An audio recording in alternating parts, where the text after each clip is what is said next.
Kuhusiana na afya za baadhi ya wachezaji wetu ambao katika mechi ya fainali ya kombe la Muungano walionekana kufanyiwa mabadiliko kwa sababu za majeraha za hapa na pale, ninayo taarifa njema sana kwenu wana Simba ya kwamba wachezaji wote ambao walionekana kufanyiwa mabadiliko kwa sababu za kiafya, wote hali zao ziko vizuri kweli kweli.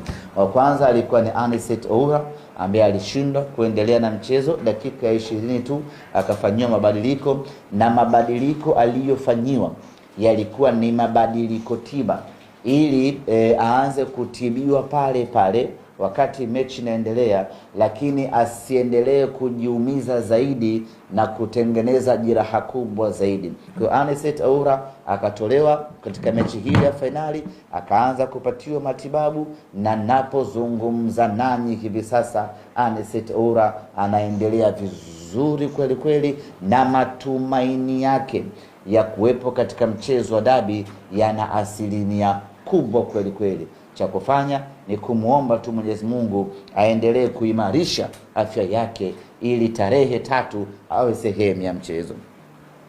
Lakini Nixon Kibabage vile vile na yeye alifanyiwa mabadiliko baada mwili wake kutingishika. Tunamshukuru Mwenyezi Mungu kwa ripoti ya madaktari ambayo nimeipokea asubuhi ya leo. Kibabage yuko salama wa salmin